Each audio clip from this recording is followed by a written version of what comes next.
Two sides of every story, I wish that I knew yours.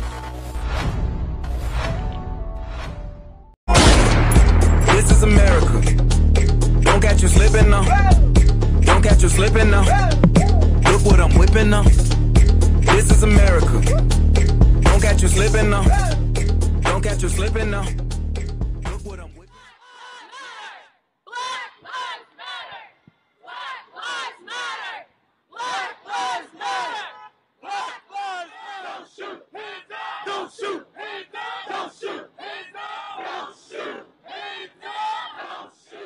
The most dangerous place for black people to live is in white people's imagination. When you look at the fact, honestly, you can have just shot up 17 people, and the police will arrest you. They know you have a gun. But they'll shoot the kid they thought had one. Of unarmed black men killed by police like Michael Brown and Tamir Rice called Clark's death an execution. People who committed a mass shooting in Florida were not shot once, but a young black man holding a cell phone is shot 20 times. Police say the officers say they thought he had a gun, but they only found a cell phone. Teenage gunman who has destroyed so many lives here shuffled his way into the courtroom. He looked sullen as he faced the judge. Mister, are you Nicholas Jacob Cruz? Yes, ma'am. Okay, sir, you are charged with 17 counts of premeditated murder. Sad, he's mournful, he's remorseful. He is fully aware of what is going on. Of black men. But what about the other side of the coin? White privilege. Joining us now from New York is Michael Skolnick, the editor-in-chief of globalgrind.com. Michael, thank you. Do you agree that there is such a thing, and we've been hearing a lot about it now, as white privilege? Is that real? Of course it's real, and I'm white and I have it. I can walk in the street in New York City and put my hand out and no taxi will pass me by. I can walk in the street and no woman's going to grab their purse in fear of me. I can walk into a restaurant and no one's going to ask me to pay before I eat. I can walk through my neighborhood and no one's going to call 911 and say I look suspicious. I wore a hoodie, I wore a pair of jeans, a pair of white tennis shoes this weekend, as I do every weekend, and no one's ever going to stop and say, hey, that guy looks suspicious. And it's for one reason and one reason only, because I'm white. Fits my white family. She eyeballed me for a minute and she pointed at me and said, don't you ever compare yourself to a black family. It doesn't matter how poor you are or how underemployed you are. You have privilege because you're white. Angelo calls this white fragility. This is, in essence, this idea that the conversation around race in America is built to keep white feelings safe. To help us feel better, to not feel guilt. Ending systemic racism requires contributions from us all, especially those of us who haven't experienced it ourselves. Now, I've been saying this for a while now. I'm going to keep saying it because I think it's important. We white Americans need to do a better job of listening when African Americans talk about the seen and unseen barriers you face every day. We need to recognize our privilege and practice humility, rather than assume that our experiences are everyone's experiences. So, I made this game, and I look like this. I am an educated, middle-class white woman, and I think it's important to acknowledge that, and also acknowledge that part of what has allowed me to create this game and then facilitate it is the privilege, the class privilege, the white privilege that I have. To a poem she read on Facebook. That video has now been viewed more than 17 million times. She starts with an apology. I wasn't born rich, but don't get it twisted. See how I look? My white skin is my privilege. I don't get watched when I go to the mall. If I get stopped for a ticket, it doesn't end in a brawl. I don't know what it's like to go out for snacks and end up lying dead on my back. My car's never been watched or followed around. My kids don't play in parks and then get gunned down. That's pathetic. And you are a disappointment. And you are just following him. So you are also a disappointment. You can't put together a picture of what the problem is. Are you finished, ma'am? I'm shocked. I'm shocked and very disappointed. Thank you for your help. You may take them. You may not tell me when to take my child. You may shut the fuck up and not tell me when I may take my kid and her friends. Do it, do it! Ah! Get down! Get down! Get down! Ah, you stupid! Ah! On the ground! Baby. Oh, shit. Oh, my God, dude. Get him in.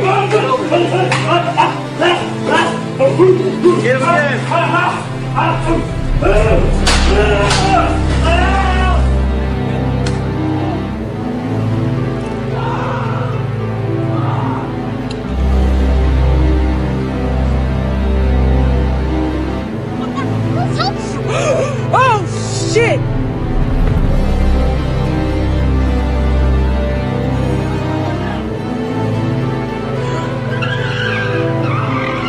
He gonna kill himself. Oh, helicopter. Yeah, that's helicopter.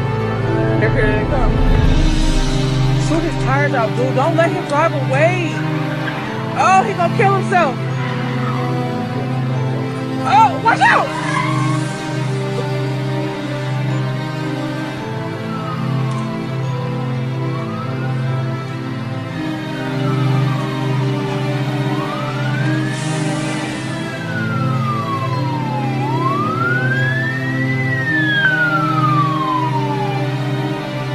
He's running. Oh, they he'd been killed him. Oh, he's coming back.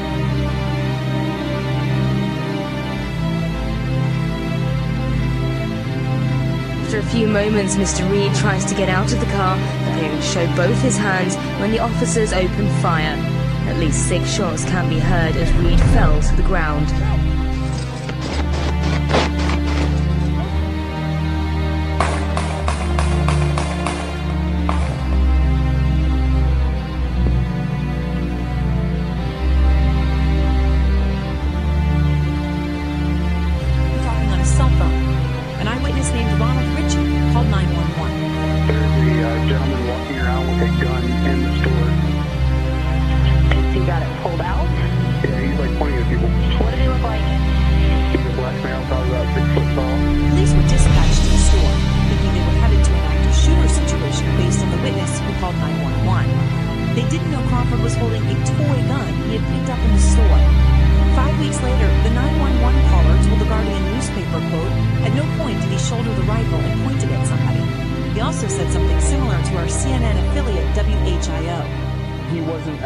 Holding it to get it ready to shoot somebody. Shoot your hands! Shit.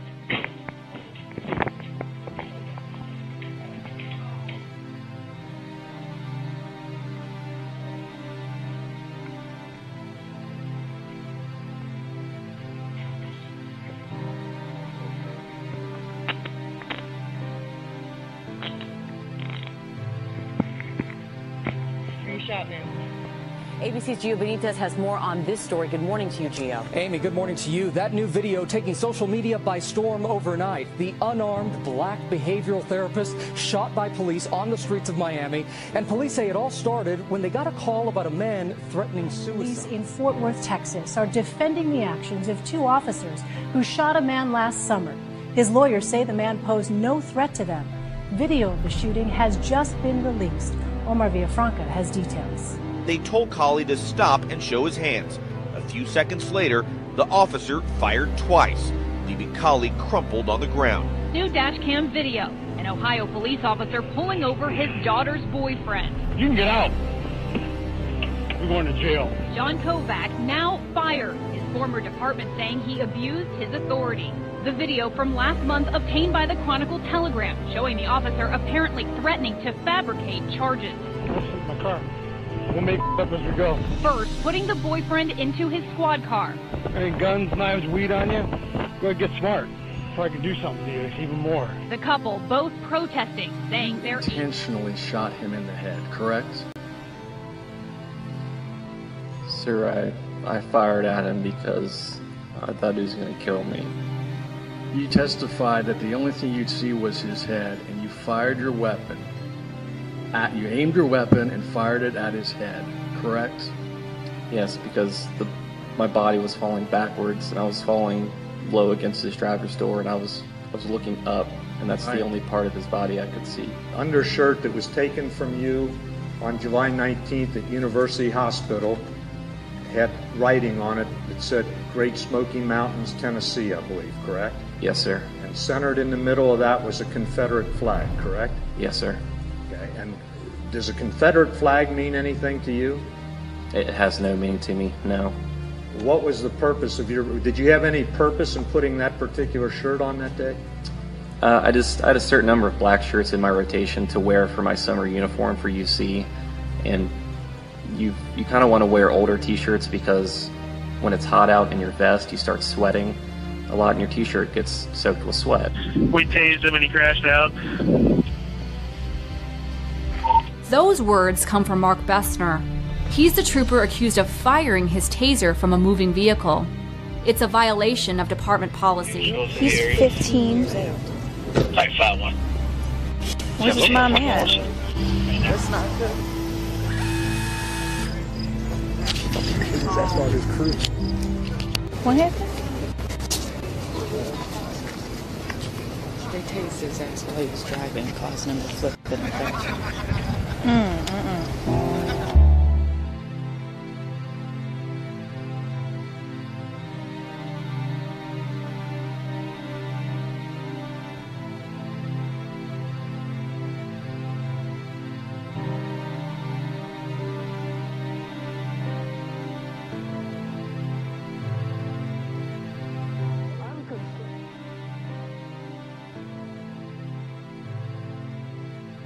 With the suffering and the pain of the masses of black people.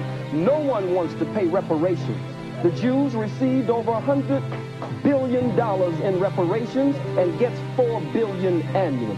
A Holocaust museum was set up for them on this soil for over $200 million, and they get $221 million annually just for operating expenses. But the Catholic Church, the Pope, the Jews, the Arabs, white people in general, no one wants to pay reparations to these, the sons and daughters of Africa.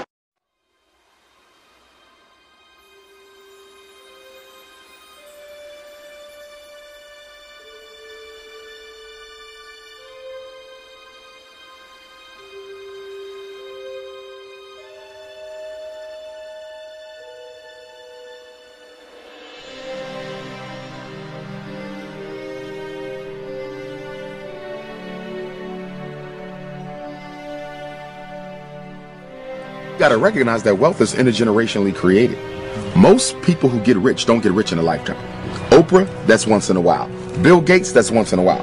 Most people are intergenerational wealth. That means what? That if black people want to catch up, we have to start saving wealth and passing it to the next generation. But the white child, they're starting out $100,000 plus, $1 million plus. Now, you got to realize now, when we got out of slavery, white folks been already building wealth for a couple centuries. We started behind the 8 ball, okay? So you got to play catch up. How do you catch up with somebody who's 100 yards in front of you? You have to run faster than they are. The largest banks is coming under fire for reportedly discriminating against black, Latino, and Asian homebuyers, all while offering loans to less qualified white borrowers. That according to a lawsuit filed this week in Manhattan. The lawsuit claims that M&T Bank violated the landmark Fair Housing Act, a 1968 law that sought to end discriminatory lending practices and limit the historic segregation of many of the country's cities. Joining me now from ProPublica is Nicole Hannah-Jones, one of the journalists who helped to break this story. Nicole, thanks for being on. According to your article, between 2012 and 2014, the Fair Housing Justice Center conducted a series of tests in which it sent out essentially trained actors to explore whether or not white and non-white home buyers would be treated differently when they were trying to pre-qualify for a mortgage. What did they find?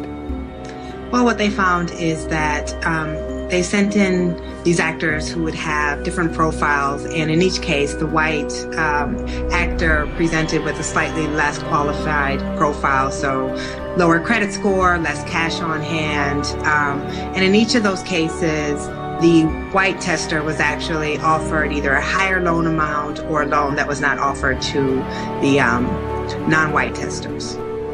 In terms of the numbers, a white applicant with slightly lower income and credit scores and $9,000 less in savings was pre-approved for a loan, but then in another case, a Latina candidate was told she would qualify for a mortgage that was $125,000 less than the test white candidate with lower income, poorer credit, and less cash.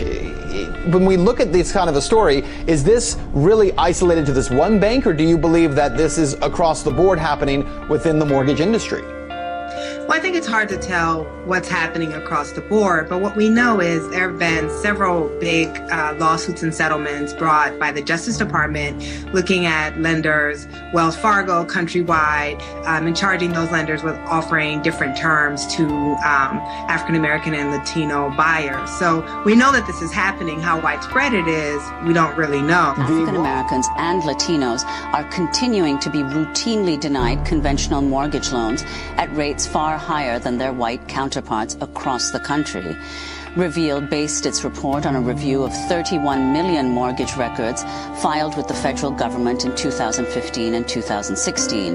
This is Reveal data reporter Emmanuel Martinez speaking on PBS NewsHour about the investigation. Here we have the likelihood of denial. So black applicants in Philadelphia are almost 3 times as likely to be denied a conventional mortgage. Reveal found this troubling pattern in dozens of cities. Philadelphia was one of the largest. In 61 metros across the country, applicants of color are more likely to be denied a conventional mortgage, even if they have the same financial characteristics as a non-Hispanic white applicant. The red area is where the bank does business and markets its products. The carved out area is the city's east side and bordering neighborhoods of Cheektowaga. The bank's offices and ATMs actually form a ring around the African American communities designated by the blue areas. Inside that exclusion area of East Side neighborhoods, there's not a single Evans branch office or ATM. The Attorney General's findings from the period of 2009 to 2012, Evans Bank accepted more than 1,100 mortgage applications. Of those, 4 came from African Americans, or 0.36%. Borrowers with properties outside the trade area are automatically disqualified regardless of how creditworthy they are.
Sharon?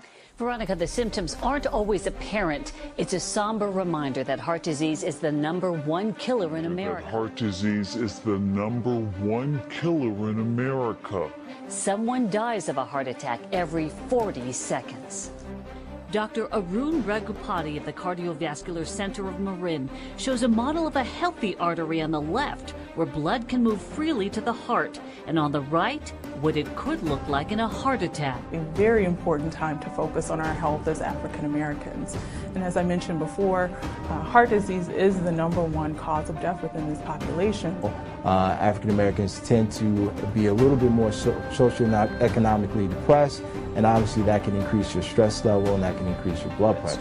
So what we did in our study was we ran analyses to look to see who was at high risk using the currently recommended guidelines, the currently recommended proportions. We find that one group did show an upward trend, a significant upward trend, and that's African American or non-Hispanic black men. And so they actually showed a substantial increase. So from 1999 through 2014, the proportion of non-Hispanic black men who were high risk went from like 52% to 63%. More black patients die from heart disease, and it all has to do with, of all things, vitamin D. We're paging our Dr. Sanjay Gupta, CNN's chief medical correspondent, is in Atlanta this morning. Sanjay, what's this all about? For a long time, people have been trying to figure out why do these disparities exist. And one of the things they focused on for some time is this idea that sunlight exposure, simple sunlight exposure, may be one of the reasons. So they started to study this more and more, and they realized that blacks, especially blacks who live farther away from the equator, and they specifically are getting less sunlight exposure, seem to have higher rates of heart disease. And in fact, it can be up to 20 times higher.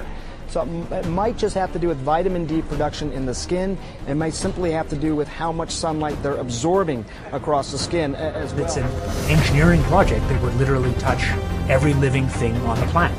Introducing a substance into the stratosphere that will cool down the planet by reflecting back sunlight. They're looking at ways to reflect sunlight back into space. Ways to reflect sunlight back into space. They have to do with how much sunlight they're absorbing as well. He lived on, I don't know what would you call it, but something like a plantation to me. It belonged to several different white people. They all were family, I guess. And you couldn't leave. And if you did leave, they either come get you or have somebody kill you, whatever. That's what happened.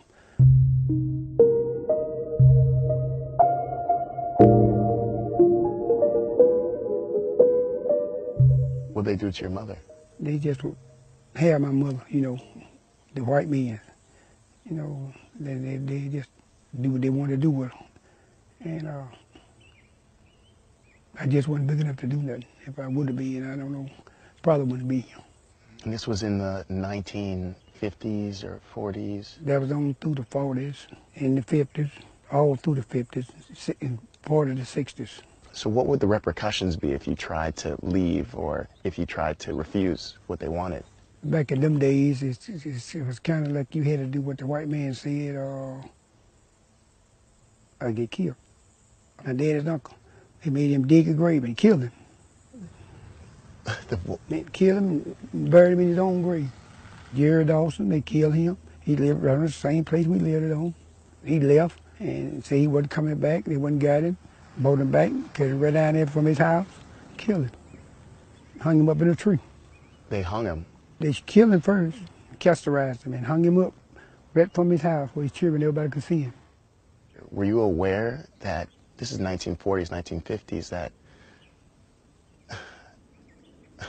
this is insane. Arthur, this breaks my heart to hear this story. Growing up, were you fully aware, this is in the 40s and 50s, the civil rights movement is just about to begin. Were you aware of what was going on in the rest of the country at that time for black people pursuing freedom? No.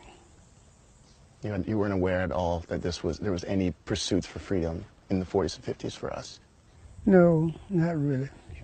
And you said that there are a great many misconceptions about your attitudes and stated views. Could we press for a very simple answer to one question? Do you hate all white people? I don't think it's a fair question. The white man doesn't even come into my attitude. Mr. Muhammad teaches us to love our own kind and let the white man take care of himself. For a white man today, sir, after kidnapping millions of black people from Africa, stripping them of all human characteristics and relegating them to the role of chattel or cattle or animals, commodity, merchandise that could be bought and sold at will, and then 100 years since the Emancipation Proclamation, using every type of deceptive method to further us into slavery, called second-class citizenship, I think that it would take a whole lot of nerve for white people today to ask Negroes, do they hate them? Now, do you know the continents?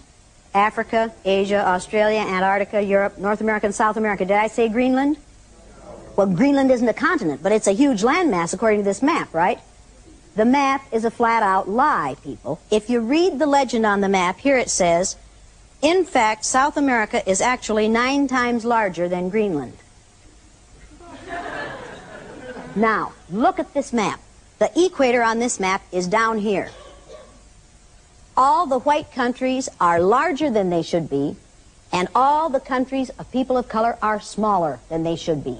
We're about to discover that Africa is a colossal continent that we don't often realize. It can almost fit the entire contiguous United States into just the Sahara Desert, and the continent can also squeeze in China, Western Europe, India, Argentina, Scandinavia, and the UK, and still have some room left over. Russia is another place that looks pretty big at the top of the map, but dropped down next to Africa, she also seems much smaller than what our map was telling us beforehand. While we're still here in Africa, the Democratic Republic of the Congo used to be a colony of Belgium, but Belgium in comparison looks like this. This is the standard world map everyone studies and learns in geography classes around the world.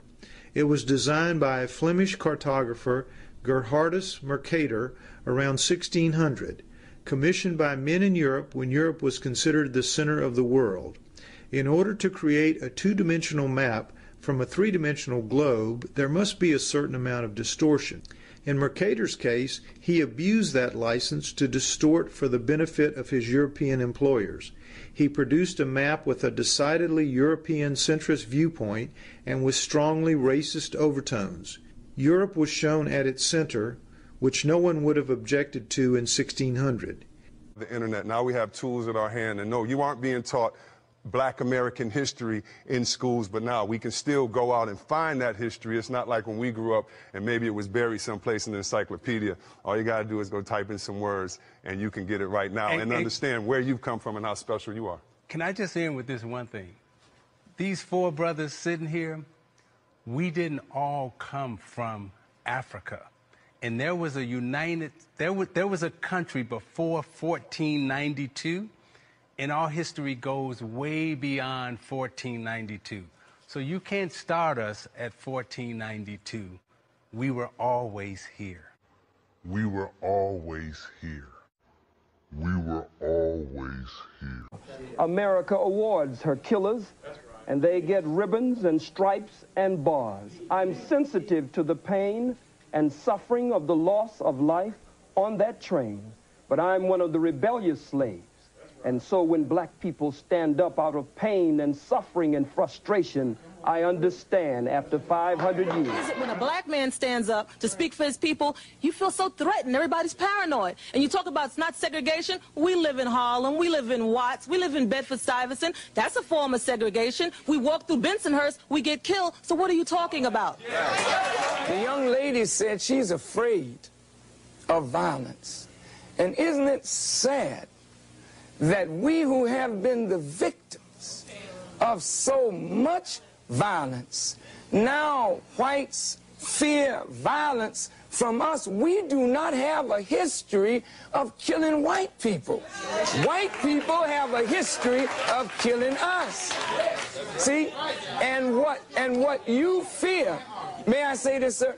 What you fear, and it's a deep guilt thing, that white folks suffer, you are afraid that if we ever come to power, we will do to you and your fathers what you and your people have done to us. That if we ever come to power, we will do to you and your fathers what you and your people have done to us.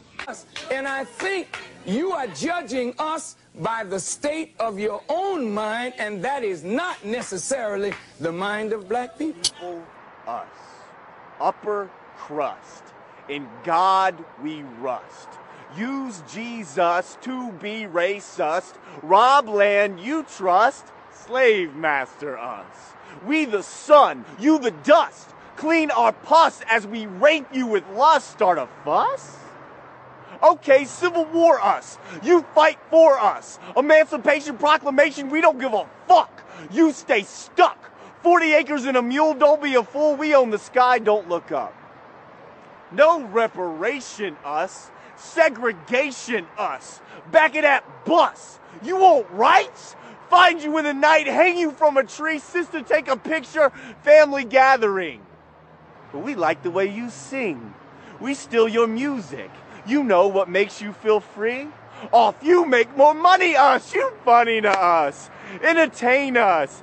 Tell us a fable. Eat at our table? You brainless. Start a business? You want to compete? We the bank. What'd you think? Ever heard of Black Wall Street? Burn your church. You nothing worth. Sorry about Martin Luther King. But look how fast you run. Look at you get airborne. Put you in a uniform. Damn, you're better than us. But don't forget, you're still dumb. Plus, we own the team. So we gave you this dream. Nice people us. What? How are we mean? We vulture for your culture. Slavery. Oh, me. That was so long ago. Everything was clean when we set you free. Even gave guns and drugs to your community. Aw, look at the poor kid on crack. It's so sad to be black, but we're not gonna help. All we care about's ourselves, white people us. What up? Oblivious. Elect Trump. Invalidate your feelings. I can't believe you're kneeling. I'm in so much disgust. How do you not love a country about you that doesn't give a fuck? White people us. Pretentious. It's ridiculous. On the same bust, we get after-school detention. You 50 years in private prison. We citation. Brock Turner. You murdered. White cop paid vacation. Don't know how to listen. Afraid to lose our position. Don't know what it's like. Cause we're white. People. It's kind of like what your boy Stevie said. 1492, you came up on these shores. 700 years. Educated by the Moors.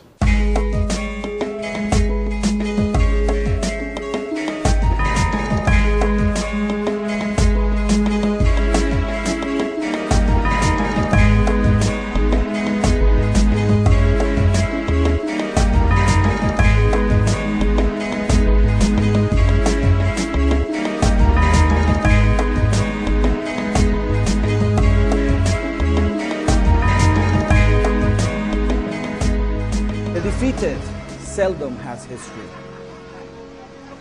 There is no monument of civilization, which is also not at the same time a monument of barbarity, which is why he asks us to look at history from the viewpoint of the defeated. The first movement is in 710. It's led by a man named Tarif, T-A-R-I-F. Tarifa is named after him. As a result of this, in the year 711, another group is led by a man named Tariq. He would discover a weakness in Spain, fighting the Goths and the Visigoths, and the Vandals fighting among themselves. And his commander-in-chief is a man named Musa, who is an Arab. The Spanish called the invaders Moors, since they came from Morocco. Cabral would send a testing army about 10,000 just to test our minds. You find it is easy. And later, he would send 60,000. Spain enjoyed a cultural boom under Moorish rule. The Muslim caliphs built grand palaces and mosques. They also introduced advanced agriculture and science. The Moors came in and took over Spain and really raised it from barbarity. They had to bring what they considered luxurious with them. They had to import luxury. They had to bring home. And they created and brought into Iberia and into Mediterranean Europe and Sicily a superior civilization to that of the Christians. The Muslims were the great transmitters of knowledge. We hate because we're taught to hate. We hate because we're ignorant. We're the product of ignorant people who have been taught an ignorant thing, which is that there are 4 or 5 different races. There are not 4 or 5 different races. There's only one race on the face of the earth, and we're all members of that race, the human race. But we have separated people into races so that some of us can see ourselves as superior to the others. We thought it would work, I guess. It hasn't worked. It has been bad for everyone. But it's time to get over this business. There is no gene for racism. There's no gene for bigotry. You're not born a bigot. You have to learn to be a bigot. Anything you learn, you can unlearn. It's time to unlearn our bigotry. It's time to get over this thing, and we best get over it pretty soon. I'm an educator, and it is my business as an educator to lead people out of ignorance. The ignorance of thinking that you're better or worse than someone else because of the amount of a pigment in your skin. Pigmentation in your skin has nothing to do with intelligence or with your worth as a human being. It's time to get over that. There was a drug issue in the African American community. We were prosecuted.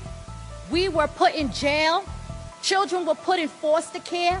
Families were ripped apart. It was treated like a criminal justice issue. We had Rockefeller drug laws. Our jails were filled with men and women that looked just like me and people from the 43rd Assembly District. But now, we have an opiate issue. It is affecting another demographic. It is affecting another demographic. And now, it is a health issue. And now, we have to put money into diverting individuals from prison into treatment. And so what is missing from this package is a restorative justice package for all those individuals that were jailed and for all those families that were ripped apart and for the individuals who have criminal records because they had addiction issues just like the people who are suffering. So with that, I vote in the affirmative, but more needs to be done here. What role did the U.S. government play in bringing crack cocaine into LA's poor black neighborhoods? The government needed this money to fight this war over in Nicaragua against the Sandinistas. Russia had gave the Sandinistas $100 million to fight with. Congress had cut off all the money from the Contras. So now the Sandinistas had an advantage. Reagan and Bush had made the Contras their pet peeve. They felt that if Russia took over Nicaragua, they would be too close to America. They would be in our backyard. I believe that they felt it was more valuable to sacrifice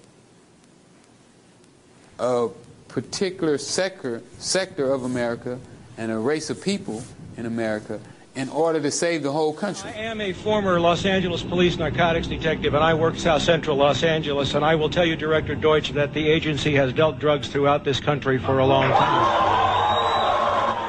And I was able to name operations.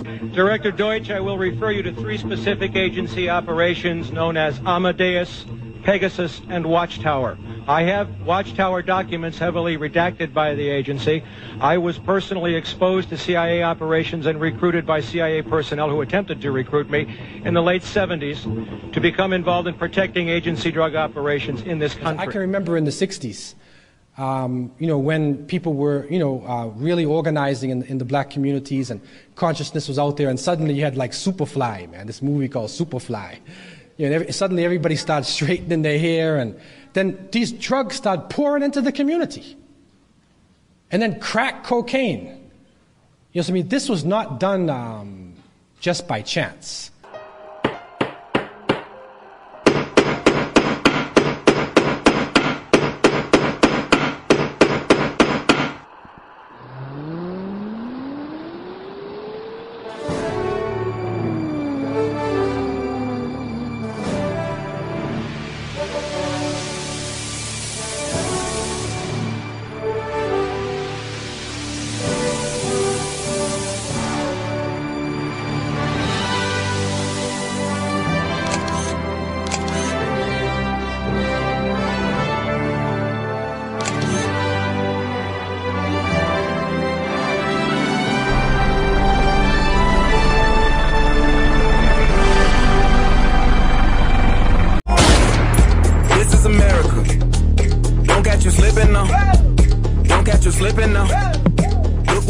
slipping now. This is America.